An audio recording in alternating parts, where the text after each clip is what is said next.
That's great. Yeah, I don't know if I never went to any other meetings, but that was Yeah, why? oh, that's why you the banner drop too. Yeah, manager up too. You try to have something around what is that? I'm seeing infinite Oh, alternating. you gotta set something up. We had a meeting. Oh, yeah. Amazing. Okay. Wow. What's that? Let's start at 77. Wait, why is it like that? I'm trying to fix. What? 777 applications. Yeah. I can actually see you really well on YouTube. Okay. For whatever reason, I can't see you well when I. Because I wasn't able to go in person, and so when I saw I was getting looked online, it was kind of a and you're okay, great. Oh, just because I need to show the. Oh. Yeah, I was not feeling well that day, so it's just like, well, I think my that's elbow. like. At first I thought I got it No, from we my do, cat, and then I learned from the internet Oh, that that's not I was possible. gonna say. But my cat escaped for a night, a day and a night, came back and has been sneezing ever since. And I started sneezing, I was like, I got, my friend told me that patient 0 for the new pandemic. Cat called 23. Yeah. How much of our lexicon? Like, you know, it's so common. I wish I didn't. That's what I meant with the Exactly, yeah. And I know we have both pandemic and endemic now. Yeah, tell them. Oh, well, now COVID is endemic. Workers world. It's gonna just be here forever, but it's, I guess you just make the distinction whenever it's like, you're not going to shut down society. I do what I can. Deaths from COVID are very relatively low now, and it's not going to go away. Yeah, well, But Angel, can so you try to move that my way? understanding of, well, the WHO will declare it over when certain like metrics are whatever, it's like that, as transmissible or transmissible or dead or whatever. But I think functionally, culturally in the United States, it's been over. yeah, For most, yeah, and I can't remember where I was reading this, but like, maybe it was in the left, but like, if you look at past pandemics, there isn't like, it's kind of like, there's no official. Sorry. Is Is it too blinding? Then you're just like, okay, the decline of, horrible. You know, maybe I could deadliness sit happened. over there if you wanted to see, and then I could just. Now we're just having is it better if they do it somewhere and they're going to do?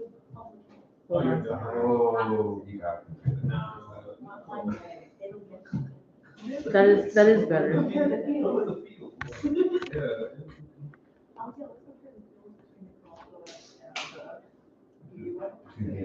Yeah. Feels good. The world of art is happy.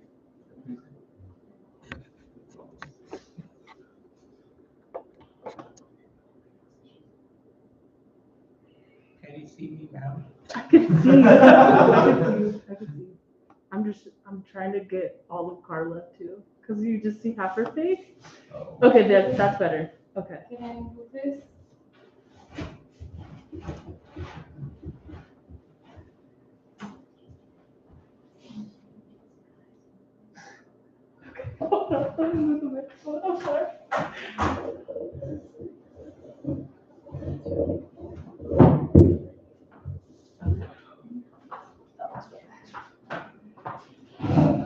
Thank you so much, everyone, for being here tonight. Welcome to our event, The Struggle for Popular Democracy in the Americas.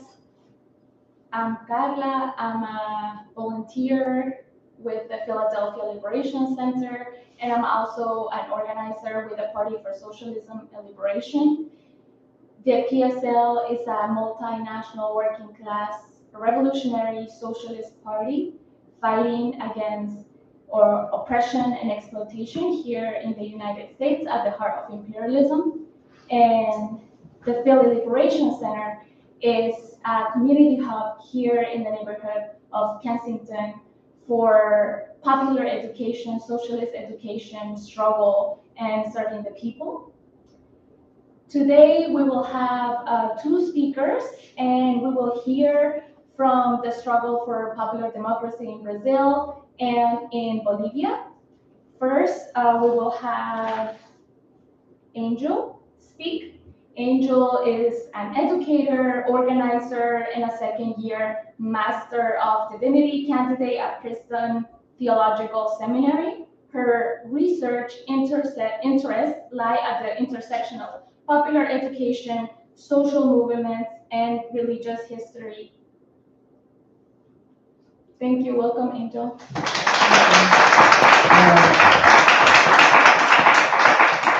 Thank you for all. Thank you for having me. Hello. Great. Thank you for having me. I had the privilege of going with a class this past January, going to Brazil as part of a travel course where we learned about religious encounter in other cultures. And while we were there, we ended up, I think it was the second day we were there. We got there January 6th, and we left January 6th, we got there January 7th. January 8th, there was an insurrection. And so we got to experience this interesting encounter that worldwide, the world was seeing this, and we were in the country, 21 students and our professors, experiencing this, although a few states away. The insurrection happened in Brasilia, and we were in a different state. It was still affecting how we went through the communities. And so I kind of wanted to approach this as talking about how politics in the church and US imperialism affect the popular struggles that are happening in Brazil. And in my brief comments, I just want you to keep those in mind. So while I was there, what I noticed was that in Brazil, as in the United States, but it's more highly charged, politics and the church are intertwined. While there are similarities to how specifically reactionary evangelicalism occurs in the United States, those dynamics are not quite the same. Walking through neighborhoods, working class neighborhoods with local pastors, I noticed Workers' Party stickers on several doors, which is the party of the now President Lula. And we would enter into churches, neighborhood churches, and people would, that day that the insurrection happened was also a day we were meeting local community members. And people would just say like, oh, we need to pray for our democracy. Something is happening and it's not okay, we need to pray for our democracy. And it was a very different kind of sense from the US in terms of what it might mean in the United States to think about our democracy. They were saying this with a lot of grief, with a lot of trepidation, because President Lula had just been, it was a week after he had just been reelected. And he was reelected mostly through the support of working class, multinational people, and not the elites.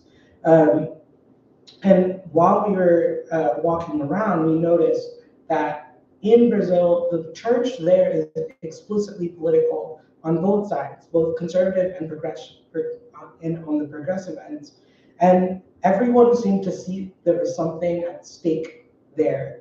In the United States, the church often pretends to be neutral, but in Brazil, there's an ongoing battle for what the church means, but also what it means to take part in democracy. There's an active fight for both what it means to be Christian, but also what it means to be Brazilian, what it means to have rights, what it means to have land, what it means to be a worker. And in a very real sense, these rights are on the front lines of everybody's concerns. And in Brazil, it's life and death, especially for poor, Black, indigenous, and marginalized peoples. US imperialism has always played a massive role in the history of Brazil, and I just want to tell you a little bit about that history. The United States was the country that toppled the democratically elected president, João Goulart, who was in 1964, and he was a member of the Brazilian Labor Party. And the United States helped assist the military coup that ended up leading a military junta that was a dictatorship for around 21 years. So the coup started in 1964 and then ended in 1985. And a lot of people that we met, a lot of the working class people that we met would say, we're still a very young country. And in this coup, like the recent coup attempt, the coup that happened in 1964, like this recent coup attempt, had the support of both insiders within the military, but also people within the church. And the coup was planned and executed by senior commanders of the Brazilian army, received support from high-ranking members of the military, but it also had support from conservative elements in the society, like the Catholic Church and like anti-communist civil movements amongst the democratic among the elite in the country. And internationally, it was supported by the United States State Department. So that's kind of where that coup history comes from. And while we were there, consistently people said, democracy is so new to Brazil, it made sense that there would be ebbs and flows and rocky moments like this coup attempt, rather. President Lula was the first progressive or leftist president that Brazil had ever had. And his first administration that lasted from 2003 to 2010 included many policies that lifted up the working class, Afro-Brazilians, and indigenous peoples. When Bolsonaro took power in 2018, it was on the heels of the imprisonment of former President Lula. And his policies ended up rolling back public resources to funding education, including public universities that had, we visited a public university where the Paulo Freire Institute that had a kind of, it was a center of alternative and progressive pedagogical approaches. Those kinds of opportunities were being taken away by the defunding of public education, right? That gives you a sense of how intense that effect was. And it also spread out deforestation in the Amazon, which was a major concern for many indigenous peoples. The similarities between the coup attempt in Brazil and the United States' own January 6th are very clear. They also both have very conservative Christian support. And in both cases, there were right-wing evangelical networks that legitimized this violence that we saw. And in Brazil, pastors were also involved in this as well. And similarly to January 6th, where people were, waving Bibles around, people were waving Bibles in the Congress and the Supreme Court as they were trying to assert a kind of nationalist and Christian supremacist way of life. And these populist conservative political movements, both in Brazil and in the US, have been strengthened by evangelical Christians. In Brazil, a lot of evangelicals, but not all, were committed to right-wing politics as well as conservative theology. And there's a Christian nationalism that is widespread. In some communities that we visited, the ones that have been there are many places that we visited where there is graffiti from Bolsonaro supporters. So even though Jair Bolsonaro is in the United States currently, he's not even in Brazil, and he wasn't in Brazil when this coup attempt happened. His supporters are widespread throughout the country, and they will often attack areas that are known to have kind of marginalized populations. And they would both put Bolsonaro's name on things or write logo or something, and then they'd also say Jesus owns this land, Jesus owns this house, right? And so it's a very interesting way that they would approach these things. And eventually, what we kind of learned as we walked around was that there was this evangelical movement mirrors the right-wing evangelical movement that occurred in the United States around the 1980s, around the Reagan era. And there's a strengthening of these like reactionary religious forces around the same time that there's these elite forces that were being threatened by the progressive economic policies that were happening in Brazil.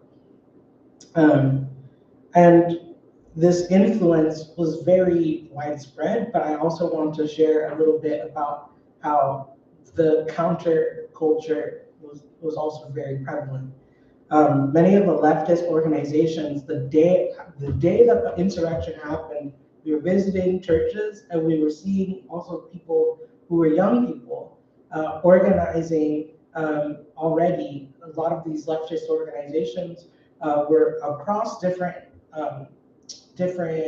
political streams, were already organizing protests for the next day. And the next day we were like visiting more churches and seeing that there were more people connecting and kind of saying, there are all of these protests happening around the country, protests for democracy, in support of democracy. And this was a very wild thing because, there was at least some of us who were thinking, who were from the US, were thinking, would it be safe for who's putting this together? And what we noticed was there was such level of passion for standing up for what was right, to not have the Bolsonaro supporters having the last word. They wanted to be organized and they wanted to show that there was this popular spirit amongst the people, amongst the working class people, that they voted for a democratically elected president and they wanted to make that known. I saw Christians and non-Christians coming together to firmly condemn the terrorists. I visited churches where popular education practices in the vein of Paulo Freire were being lived out amongst the community members. We visited plantations that had a rich history of struggle around what we would call in the United States sharecropping. There are people who are descendants of these Black formerly enslaved people that worked the land, who now were saying, "Oh, we're getting involved in the political life in these towns because this is our land. This is the land we work. Our families worked, and we have to be responsible for it, right?" Seeing these communities, there are these Quilombo communities that were in rural areas in the state of Bahia that were Black communities, very similar to the idea of Maroons that escaped slavery and settled and created their own communities. And they created their own cultures, their own traditions, drawing on African religious traditions from West Africa, and their own ways of subsistence in agriculture, and creating their own communities. Were also the same ones that had Lula stickers everywhere, and they're saying that they wanted, even though they were in the rural areas and they would not go to the protests, they wanted to still be active in some way, and were finding ways to get involved. I saw where there's a group of evangelical women that were trying to be countercultural and creating a Bible study group that also allowed them to talk about the economic struggles that they were facing, and how the gospel would help them articulate those issues and the injustices that they were going through, and also fighting back against domestic violence in their communities and the religious paternalism that they were going through in some of their Protestant churches. We also were able to visit landless worker collectives that were part of the MST movement, where they are basically these autonomous communities of workers that are living in a lot of kind of rural areas that were, one of which was recently attacked by Bolsonaro supporters. There's a house, a former plantation was taken over, and they settled, several families settled there, and they were attacked by Bolsonaro supporters, and the house was burned down, and they were rebuilding and having a party and sharing food with their neighbors. And they were bravely choosing to stay in those communities despite the threat of violence. And so even though there has been this collusion of reactionary forces in Brazil, I also just witnessed a lot of love and resistance amongst the working class communities and the indigenous communities, and how even though there was this very tangible sense of shock and awe at the terrorist acts, and the ways that U.S. imperialism kind of influenced those acts, there's also a major revolutionary spirit and love for social struggle and movement and joy amidst all of it. And so I was just very honored to be part of it, even though I wasn't able to, I don't speak Portuguese, I'm trying to learn now. I wasn't able to be in the thick of everything, but I was able to observe the ways that everyday regular people were standing up against imperialism and class violence in small and large ways. So that was my experience in Brazil. Thank you all for listening.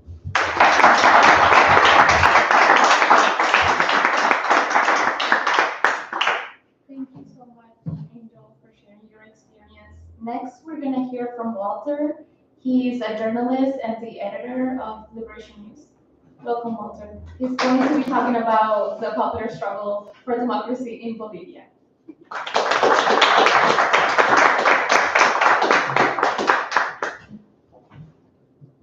Well, good evening, everyone. Thanks so much for being here. You know, we hear a lot of myths about democracy, you know, all the time, from the time we're born till the day we die, right? We're like inundated by all of these myths, all of this propaganda about what democracy is and what democracy isn't. And I think one of the biggest myths is that the place where democracy really matters, the primary thing, what's most important, is elections, the electoral arena.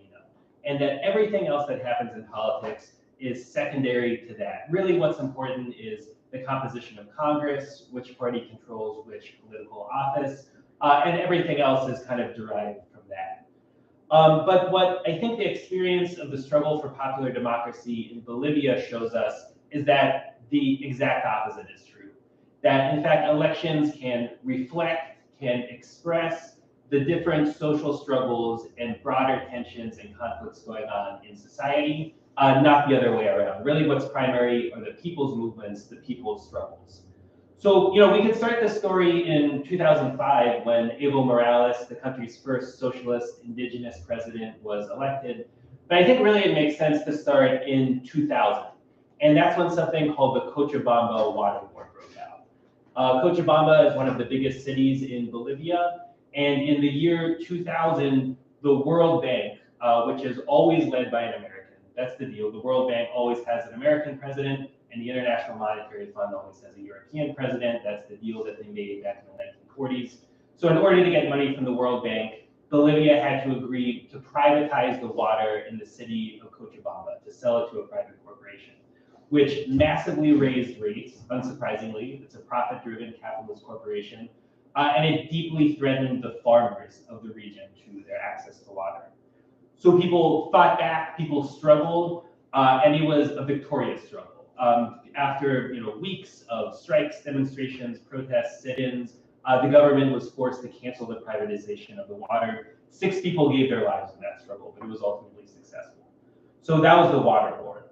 And then in 2003, there was the gas war. Natural gas is the main export of Bolivia. It's something that's historically been controlled by Western corporations from the United States, the Netherlands, I guess, and in the UK. And so the government at the time was pursuing a number of policies that essentially would develop the gas industry in the interests of those Western corporations and not in the interests of the people of Bolivia. So there were demonstrations that broke out, massive demonstrations that broke out against this gas policy that was against the people's interests. The president at the time, Gonzalo Sanchez de Lozada, decided to repress this movement too. Sanchez de Lozada he's basically an American. He grew up in Iowa. He couldn't really even speak Spanish very well. He had this super thick, heavy Midwestern US accent, as there is a guy from Iowa. And so like the classic puppet US president. And so he ordered the repression of this movement. 60 people were killed in a massacre. 60 people were killed. But the response to that was so fierce that people didn't back down. And so Sanchez de Lozada had to resign as president. He fled to the United States. He's still here to this day. He's in his 90s. And so the gas war, the water war, created the conditions, the energy that led to the election of Evo Morales in 2005. He was the leader of a political party called the Movement Towards Socialism, which was based on the country's different social movements. Evo Morales was the leader of one of the main farmers' unions in the country, which were a big component of the water wars and the gas wars. And so with his election, a process of change began in the country called the Democratic and Cultural Revolution. One side of it was economic. So under Evo Morales, under the Movement Towards Socialism, massive new infrastructure projects were created to bring development to the underdeveloped countryside. There were new educational policies implemented so that illiteracy, for instance, was eliminated in the country in the first several years of their administration. New social programs were created, hunger and malnutrition among children was eliminated. And the way that they were able to do this is that they nationalized the natural gas. They took control of the natural gas away from the Western corporations, and instead it became the public property of the people of Bolivia. The other side of the democratic and cultural revolution was indigenous liberation. Bolivia is over 60% indigenous, and yet Evo Morales was the first indigenous president. The country had, for its entire history, been ruled by European-descended elites, and they were concentrated in the eastern part of the country, which also is where all the natural gas is located. So these elites never accepted the democratic and cultural revolution. Under Evo Morales, for instance, the indigenous languages of Bolivia became co-equal languages to Spanish. There was a new flag of Bolivia, right? So there's the traditional flag of Bolivia, and the indigenous flag called the Wapala became, the other official national flag. Indigenous culture was legally respected, and the name of the country actually changed. So it became the Plurinational Republic of Bolivia. Plurinational meaning the indigenous nationalities were also included. So the traditional elite never accepted that. They constantly tried to overthrow Evo Morales. They tried to secede from the country, make the east of Bolivia its own country in 2009. But it wasn't until 2019 that they succeeded in stimulating a military coup. They fraudulently claimed that there was election fraud. They falsely claimed that there was election fraud, just like Trump did in 2020. So this was in October of 2019. They initiated violent demonstrations after this false claim of fraud was raised, and then legitimized by the U.S. government and the head of the Organization of American States, Luis Almagro, which is another puppet institution of the United States. And so eventually, after about 2 months of violence, the military moved in and overthrew the government and installed a dictatorship. The dictator, her name is Janine Áñez. She's now in prison on terrorism charges.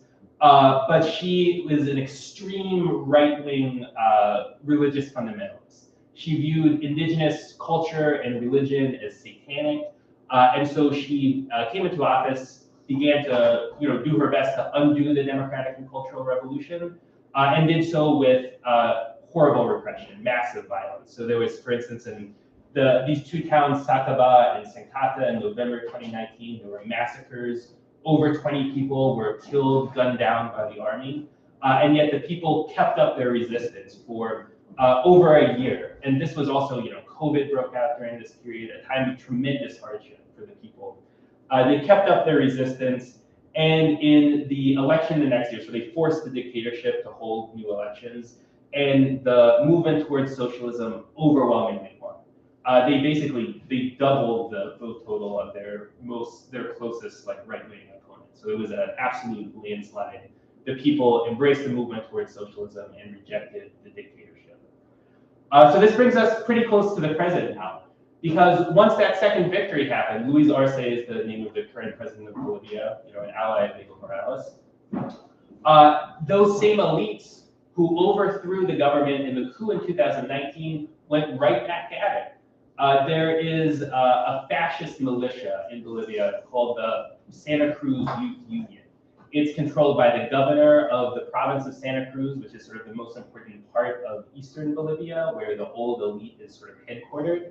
And it's a weird pretext. It's about they're opposing the census or the delay of the census. It's just some pretext. They want to create violence and chaos in the country in order to provoke yet another coup.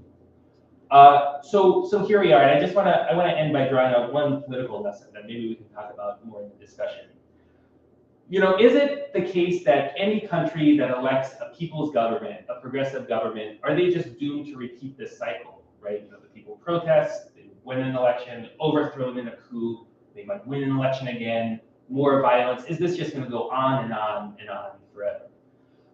So, in the PSL, we're Marxists, and one of the core things that Marxists believe is that it's not enough just to take control of the existing government, the existing state. You actually have to end that state, dismantle that state, smash that state, really, and create a new one. So there's a difference between being in charge of the administration of a country, like the governing administration, and being in control of the state.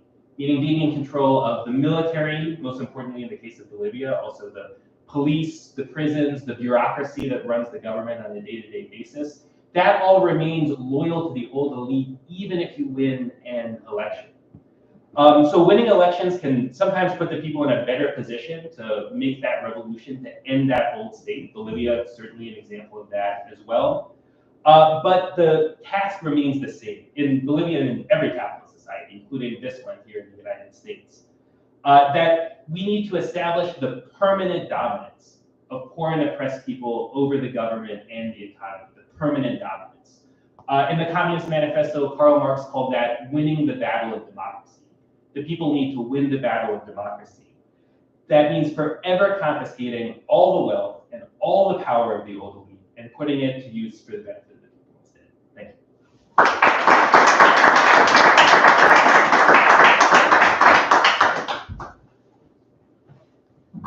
Thank you so much, Walter. Can you actually stay here? Oh, sure, We're yeah. gonna open it up for questions now, but before we open the floor for questions,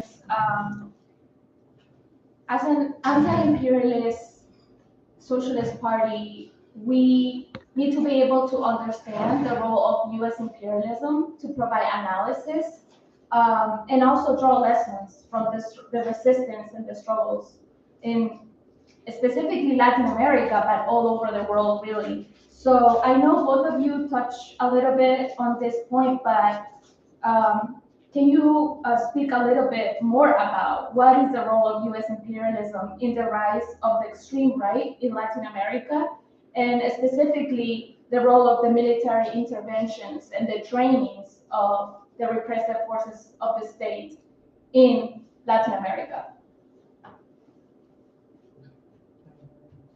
You want me to go first? Okay. So in my understanding, and forgive me if I look at, no, my understanding, at least in Brazil, which is what I have done the most research on, the United States military and government was an integral aspect of intervening in the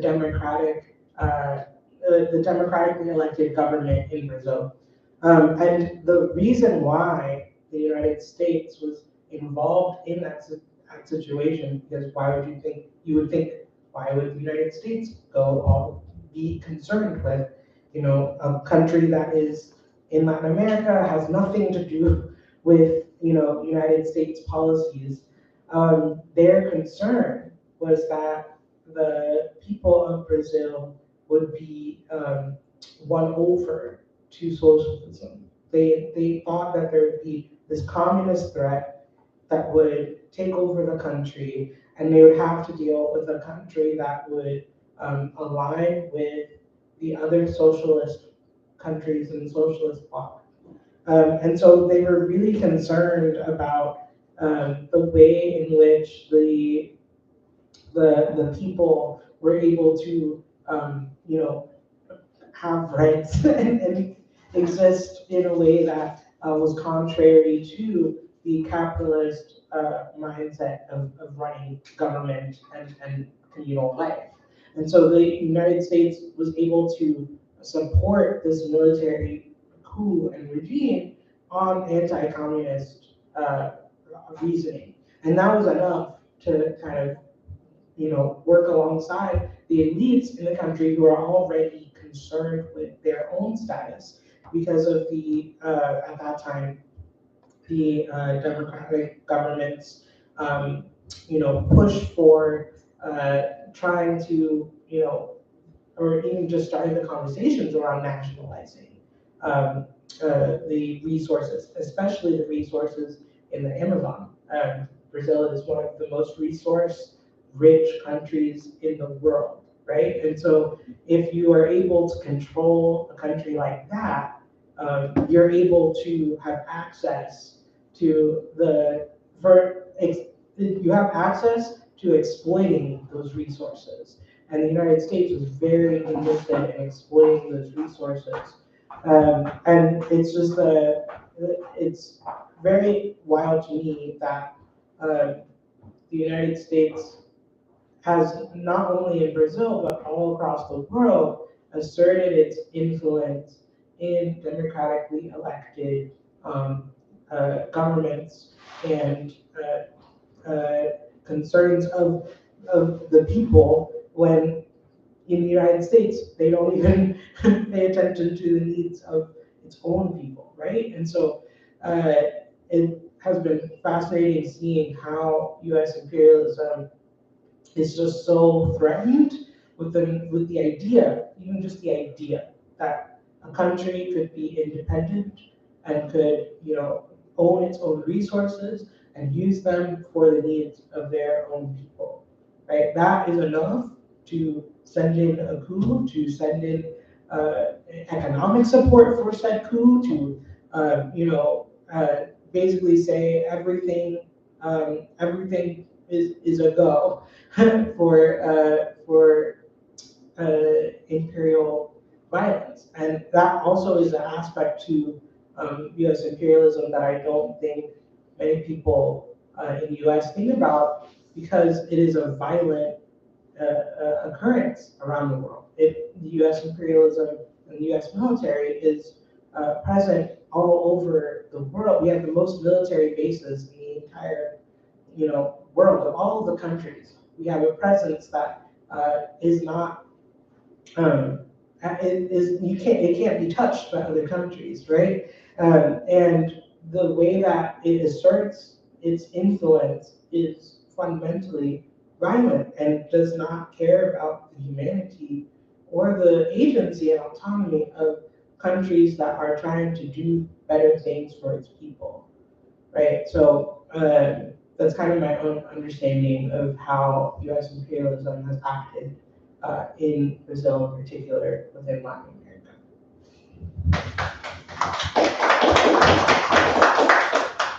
Well, just one thing to add to that. I mean, for many years, there's this infamous institution based in Georgia called the School of the Americas, which is a military institution that trained the leadership of many Latin American militaries, and a lot of those people ended up leading coups, ended up leading military dictatorships, and ended up conducting torture against dissidents in their country.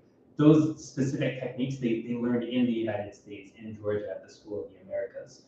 It became so infamous that they had to rename it. It's called the Western Hemisphere Institute for Security Cooperation, or something like that now. But it's the same basic thing. So I mean, the sort of direct hands-on training for a lot of these dictatorships, I mean, literally happens in the U.S.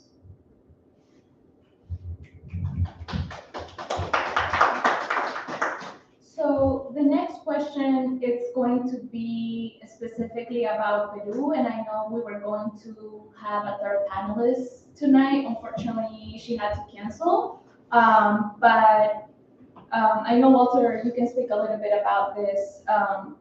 But thinking about the years of neoliberalism in Latin America, and that has perpetuated inequality, poverty, and that has only deepened with the COVID-19 pandemic. Can you speak a little bit about the role of the economic structure? What role does the economic structure play in the struggle for popular democracy in Peru specifically, and a little bit about the popular and the people's demands right now? Yeah, absolutely. Well, I mean, maybe the fiercest mass struggle going on in Latin America right now is in Peru. I believe now more than 60 people have been killed in the repression of the struggle against another coup that took place at the end of last year against Pedro Castillo, who in some ways is a similar figure to Evo Morales in the sense that he represents the majority indigenous, rural, working class areas of the country that have been traditionally excluded from the government, excluded from the economy. And so, that basic dynamic of the areas where wealth is concentrated and the elite is concentrated versus the physical geographic areas where that is not the case, I think is one way where the economic structure is relevant. The struggle over control of natural resources is extremely important. In those more rural, more indigenous areas where the president, former president now, Pedro Castillo was most popular, that's also where the country's mineral wealth is. So there are many corporations, a lot of them based in the US, also a lot of them based in Canada actually, that have an interest in the repression of this movement and the control of those natural resources. And to your point about the demands for the people, I think one thing that it's common throughout Latin America, the Latin American left, and I think it's something that we could think about applicability in the United States too, a demand for a constituent assembly. The demand for a new elected body to rewrite the country's constitution and sort of refound the government on a new basis that's more oriented towards, not socialism necessarily, but towards social justice and defending and upholding the rights of the people. So that's the principal demand at this point, in addition to the release of the former president Pedro Castillo, the overthrown president Pedro Castillo from prison. Thank you, Walter. And I mean, the question to the Constituent Assembly, I think it's for another conversation for another time, because as a Chilean, I know what happened to that process in Chile, which failed. But yeah, there are still a lot of lessons to draw from that as well. But for another day. The last question is in relation to the lessons for revolutionaries and fighters for the people in the US. Can you both share a little bit of what lessons you think we can draw here in the US from the popular movements and resistance in Latin America, and thinking also specifically about the arts and cultures that the movements bring here to the struggle? Yeah, I can share. I think in terms of lessons that I learned in Brazil was that there was a palpable sense that there had to be life to the movements. It wasn't like people went and protested and then went home. the people went into the streets and there was dancing and there was music and there was art, and people, even just on an everyday, were, despite the circumstances that many people lived in, the challenges and the oppression that they were facing, there was still art, and there was still music, and there was still life, and there was a way of using art and music as methods of getting a message out, but also as showing just the mere presence of resistance, right? That they're not going to hide, they're not going to fear the pushback that they might get from the evangelical right or the fascist right. That there was a sense that they could use art strategically, but also art for many people was their lifeblood. We visited this one place in Salvador, in the state of Bahia, which has the largest Afro-Brazilian, African Black population in Brazil. It was really wonderful because everyone I saw, I was like, oh, you look like me. This is great. But we visited this one artisan market, and this market used to be a place where people were sold. It used to be a place where Black people were sold as slaves. And now the descendants of those people own the market, and they sell their own art and their own wares.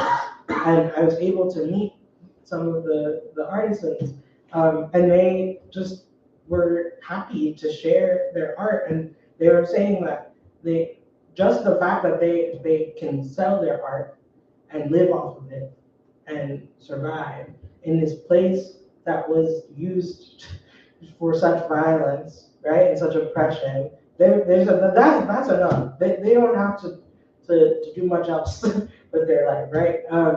And I would see people who would, go out in the streets and just make music everywhere we went.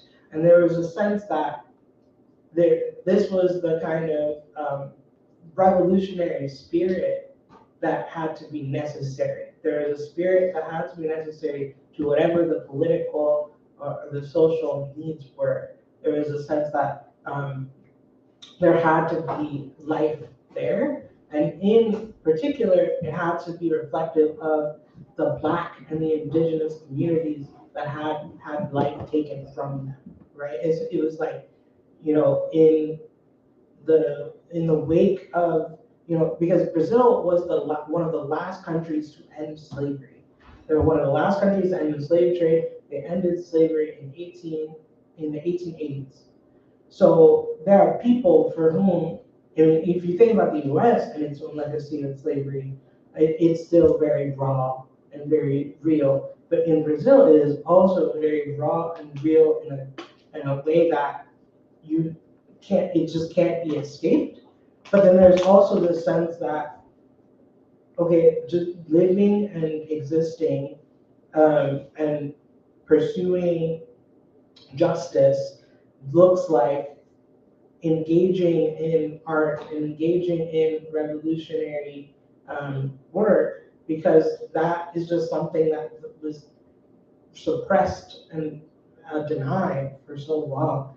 And so everyone that we met was just so happy to share local community. Everywhere we went, there's community songs that are particular to that space or to that neighborhood or that town, and that state that brought so many people joy amidst a lot of pain. And so I think a lesson that we can take from that to the United States is that our revolution and our struggle can include creativity. It can include art. It can include, aspects that we might see as they're the soft kind of skills that we might discount sometimes, but that is where there's passion and there's life in those instances. where you are able to use whatever tools you have to share your stories and narratives of resistance. And I think that is something that the United States can do more of, and doesn't take that opportunity enough we don't have to do the same old chants. We can come up with new ones. We can come up with dances. We can, resist and do that joyfully. And I think that was something I learned while ago. Just one other thing I would add to that. I mean, I think the level of organization in Latin America is so much higher than it is here in the United States, and it's really, an example that we should look to. I think, and those of us who have been involved in struggles, in our neighborhood or in our workplaces, we know this to be true. But one of the most difficult things about waging a fight for justice here in the U.S. is that people are very disconnected from each other, right? We're very atomized and sort of broken out into our individual silos. It's a highly, individualistic society that the United States has created, that U.S. capitalism has created. But in like in Bolivia, for instance, there's the COB, which is like the Workers' Federation. So there's unions in every sector. There's organizations for farmers. There's organizations for farmers depending on what type of crop you grow. There's organizations for people who live in rural areas, for women who live in rural areas, for all the women of Bolivia. There's organizations in Peru, for instance, in the rural areas called ronderos, which are basically like neighborhood watch patrols. There's all of these instances of popular organization that are completely absent in the United States, and maybe they exist in sort of an informal way, but are not formalized and politicized in the way that they need to be. So, I think looking at the differences in the level of organization here and there, it's clear that that's one of our biggest tasks. How do we actually get our neighbors, our coworkers, the people who go to the same school as us together on the same page and fighting for our interests and for our rights? Thank you so much, Walter and Angel. And now we want to open the floor for questions, comments that anyone wants to share. I just want to thank you for having this, and this discussion is more just to I watch Vice News, and sometimes they have they go to Brazil, they go to Peru, and have interviews. But now it's it's personal because I'm here, and it's kind of I enjoy it, so I'm learning more about it. Thank you. Thank you. Thank you. Yeah, I want to echo what Charles said. Thank you all for your experiences and your knowledge. And to popular democracy in the Americas, I'm wondering, recently CELAC published the Buenos Aires Declaration, and I think that was like an 111-point document that in the last couple of, I think it was like 101 and 102 points named that there needs to be a military intervention in Haiti. And I think that it's just a devastating blow when you think of being in solidarity with other popular democratic struggles in fellow Caribbean countries, right? And so I'm wondering how, if y'all could speak to the importance of popular democratic movements in the Americas being in solidarity with democratic struggles in other countries, and how that really speaks to the world that we're trying to build. Yeah, I think in terms of how I think in the United States, we often, and I think Walter, you kind of began talking about we see democracy at a surface level, and we don't really think about what that looks like in a multinational sense. We don't consider, Haiti. We don't consider what is happening in Cuba, democracy. We are so kind of focused on our two-party system that it doesn't enable us to actually pay close attention to where people are asserting their rights to democracy, right? There are people out there that across the global south, in the Caribbean, like in Haiti, that are in Peru, in Bolivia, like people who are sharing their desire for a better world and a better world that is possible. And I think that in the United States there is a lot of apathy, and there's a lot of also, we watch our same news sources and we don't think about looking at independent news, and we don't think about how can we actually learn the histories of these countries and their struggles. And I think that something that could help increase solidarity with oppressed peoples around the world is really having a clear awareness of the history of these countries and how they came to be. Because I think a lot of the time we look at countries like Haiti, and the message that you get from the mainstream media, from CNN or ABC News or Washington Post, is like, oh, okay, it's horrible, everything's falling apart, and everything you look, everything it's just bad, and you don't actually know, hey, why is it this way? And we have to do that kind of investigation of what are the conditions that led to this country looking the way that it does.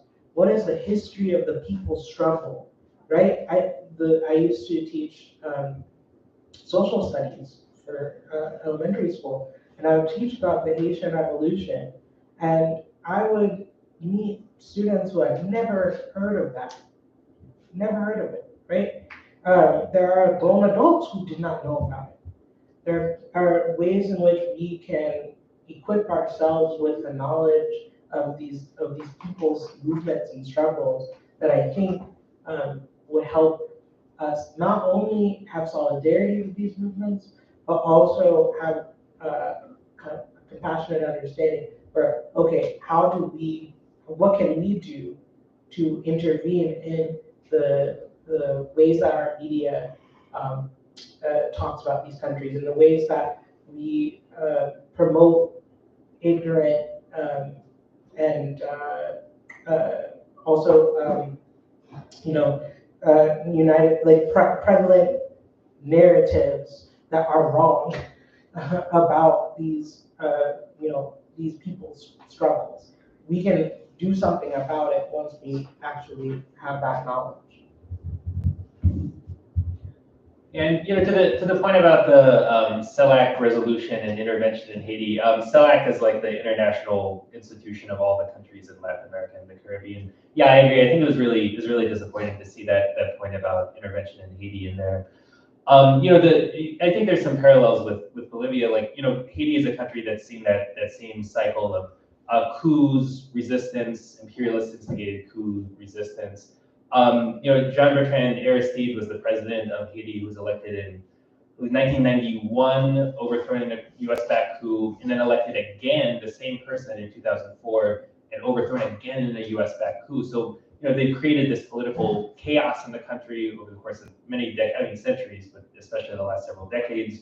And then the US has kind of outsourced the actual military occupation of Haiti at different periods to other countries in the region. So yeah, it's very, very disappointing. And I think it's at odds with, some of the figures that were like, founding figures of this Latin American integration trend, which is very positive and progressive and anti-imperialist. Like, for instance, when Hugo Chavez was the president of Venezuela, he canceled the debt that Haiti owed to Venezuela. But he said that, well, actually, of course we have to cancel this debt because it's Venezuela that owes Haiti a debt. Because when Venezuela was fighting for its independence, and Simón Bolívar, the independence hero of Venezuela, needed to go into exile. He was losing the war. He needed to go flee and hide and seek refuge.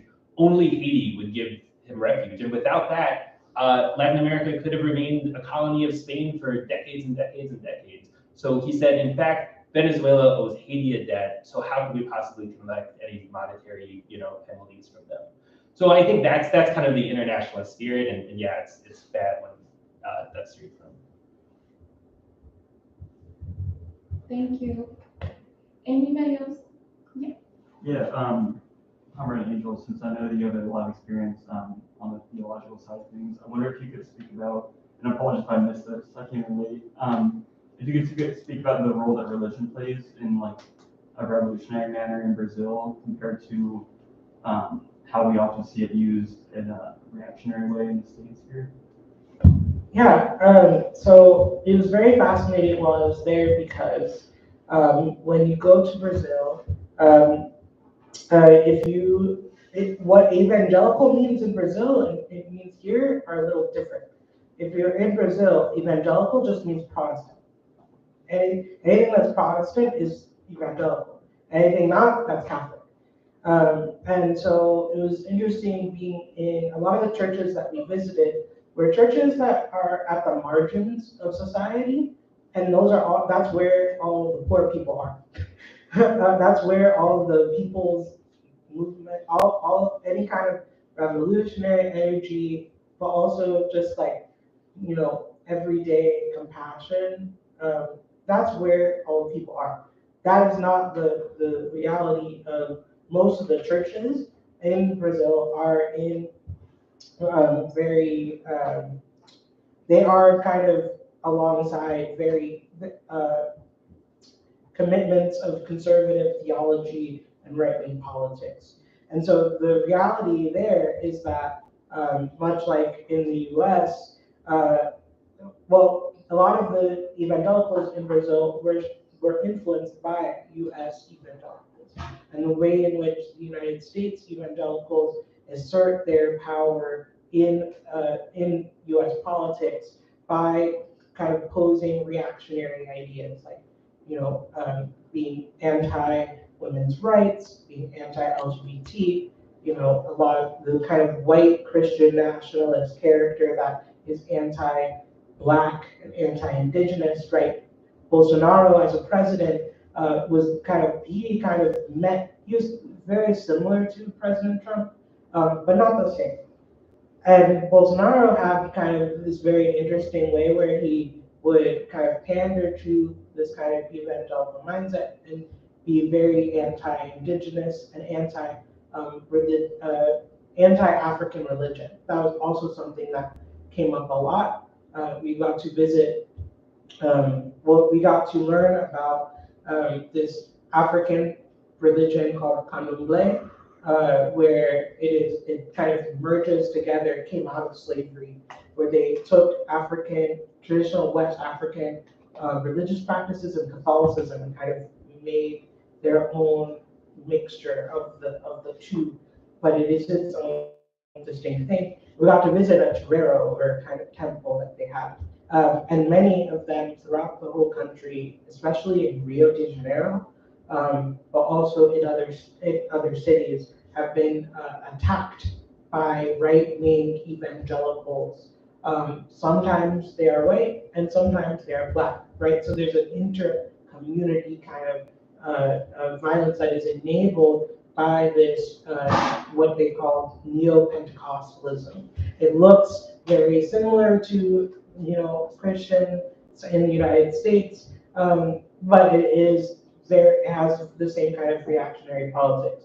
That is very prevalent, but at the same time, there are churches that we visited where, the first church we visited was this church in Recife, where it was the day of the insurrection, and they stopped in the middle of the service to have a prayer for President Lula, and people were talking about what it meant that they were able to vote. And some people, that was their first time voting, they voted for this progressive president, for some of whom for the first time, some of whom this is their second time voting for him, right? And there was a sense that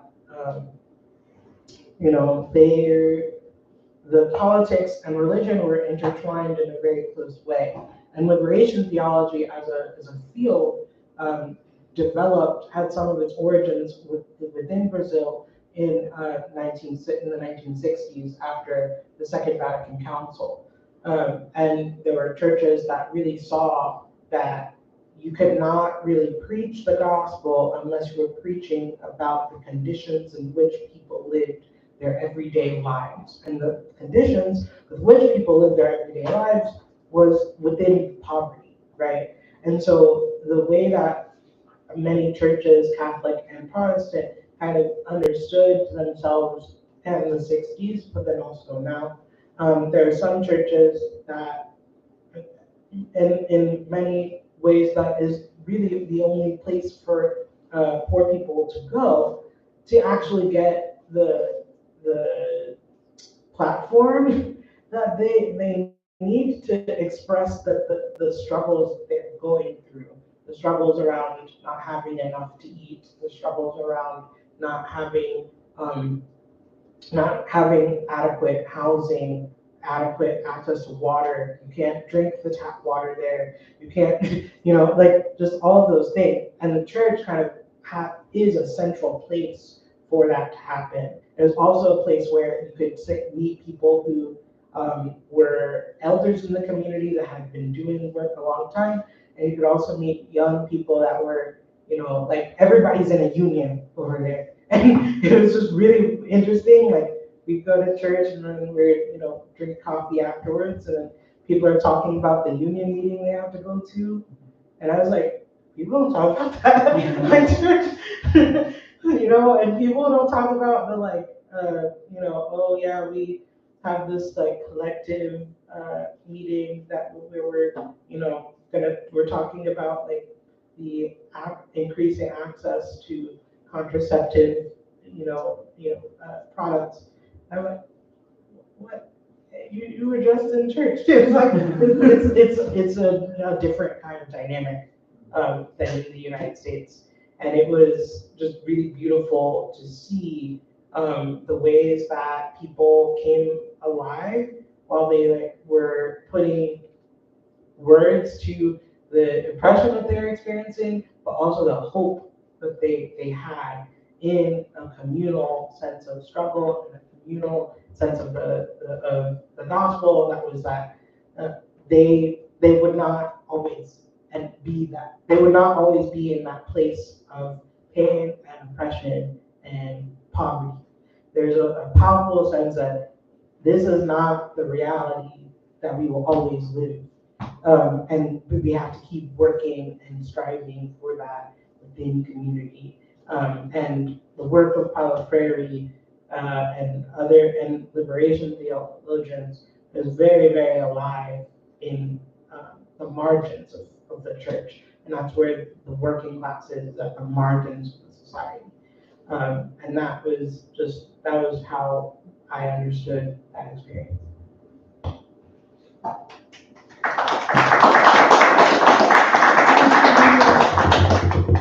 Any other questions, comments?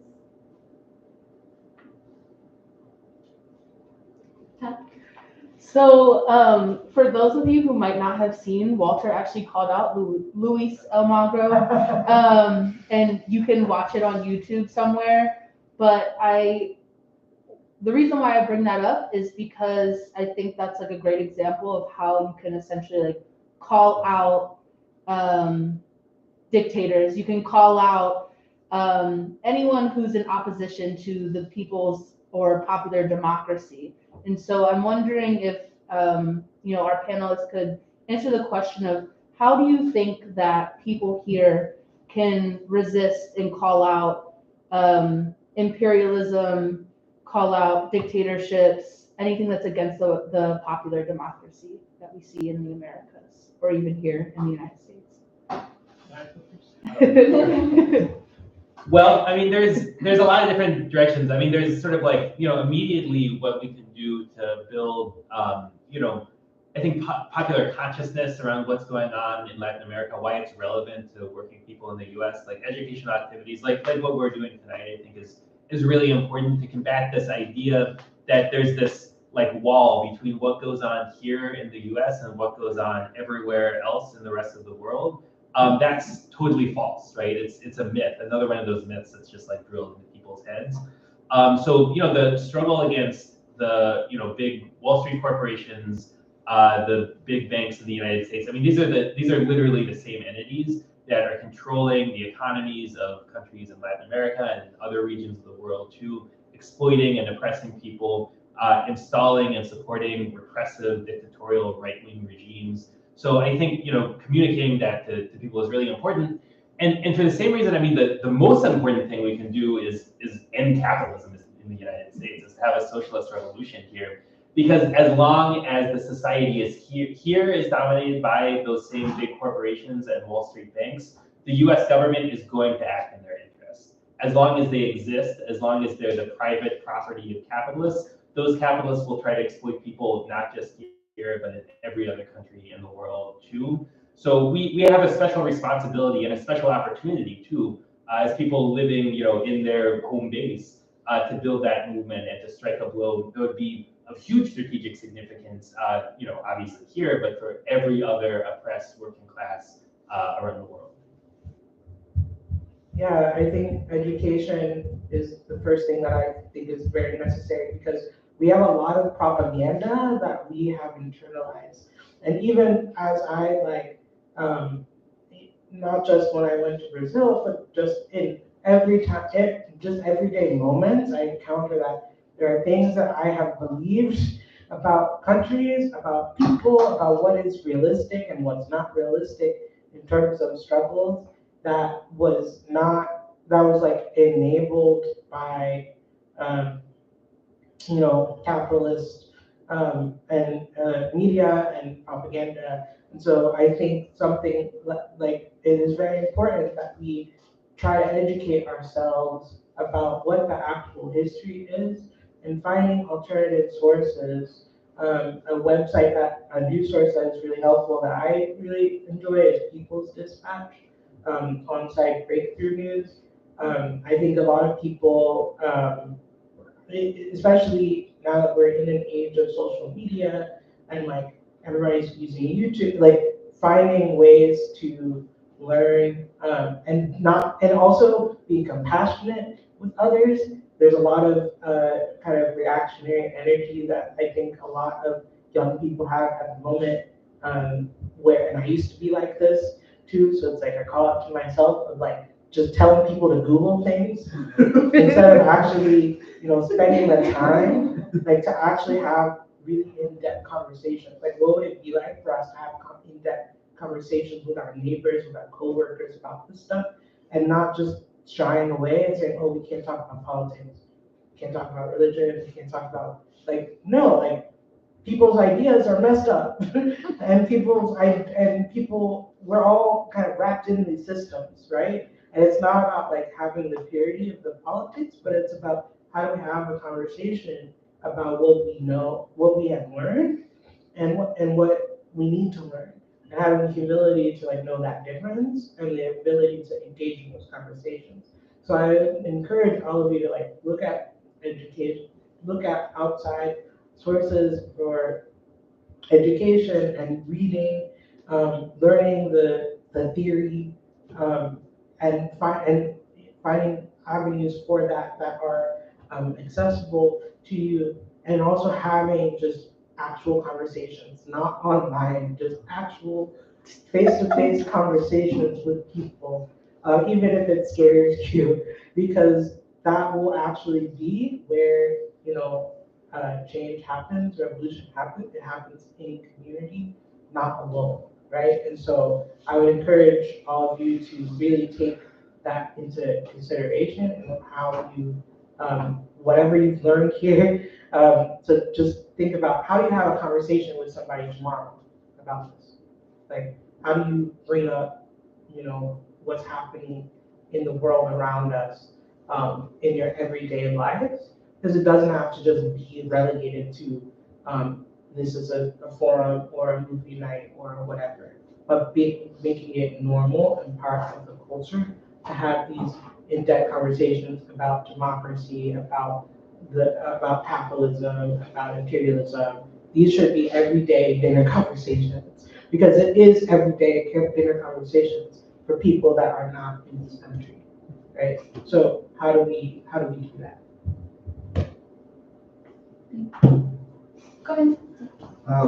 So I had a question relative to the political lesson that you drew at the end of your presentation, Walter. So I'm thinking a lot of times when we think about what does it mean to have a sort of a revolutionary deepening of democracy, right? People who come around to the idea of revolution, they look back to the Soviet Union and they say that's what a revolution must look like. But if you need a czar that everybody hates and a world war that everybody hates in order to have a revolution, then you can make the argument we're not going to have a revolution here. So Latin America is a kind of interesting case study because it's like, there's a rich variety of sort of other alternatives that have been tried out, and some of them may have been this kind of like merry-go-round of political violence, where you have popular upswelling followed by a reactionary coup, followed by another popular upswelling. I think some very, a pessimistic reading of the history of Latin America might be that that's all the sort of Bolivarian approach will ever amount to, but I'm guessing that's not the lesson, right, that we're trying to draw here, that there's a variety of kind of lessons that we can learn about how a revolutionary transformation of the state can look. So what are some of the options, the forms of transformation that we get out of the Latin American experience that we might be able to draw on here in the United States?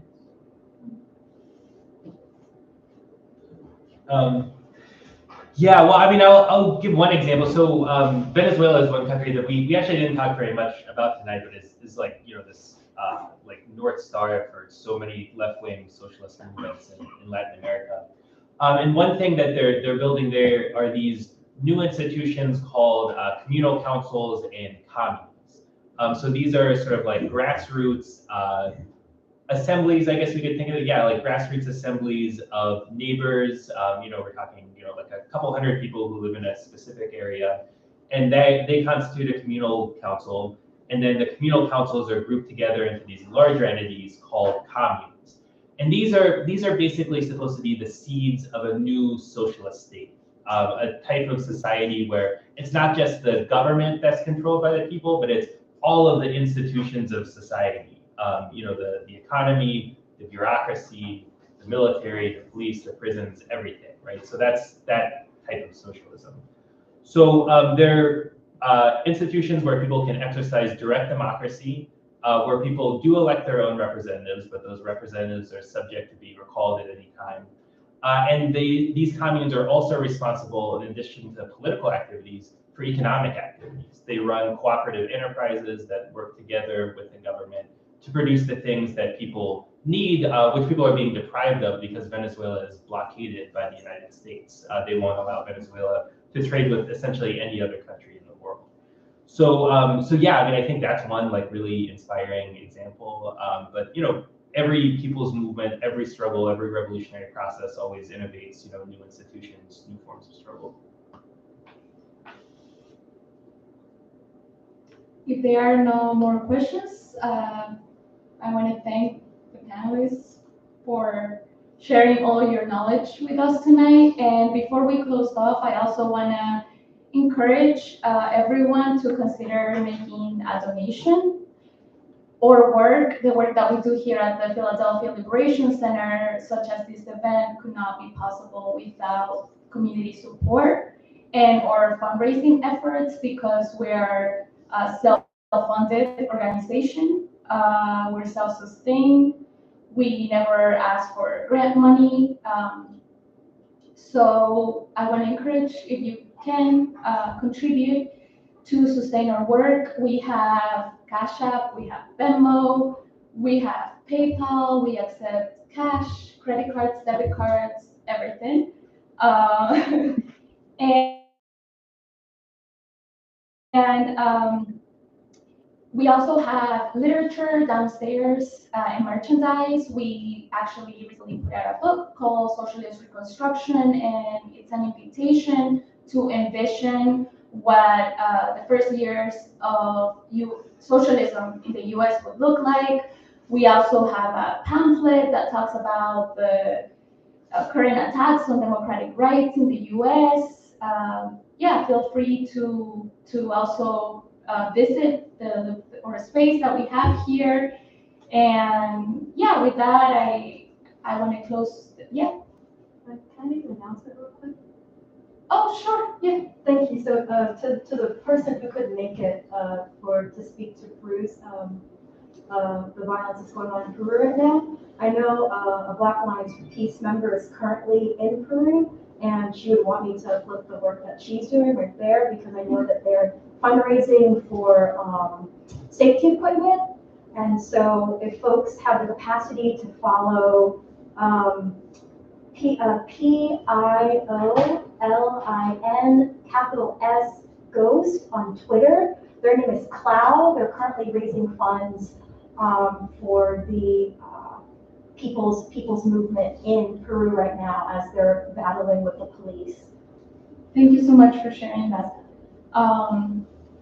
Yeah, with that, we can close off. I hope that everyone can leave tonight with some knowledge, also motivated and inspired to organize, to struggle, to resist, because as Angel said, a better world is possible. A better world is possible in our lifetime. Revolution is possible in our lifetime. And in the PSL, we're committed to fighting every day of our lives to win and to make that happen. Thank you everyone for coming out tonight. Venceremos, el pueblo vencerá.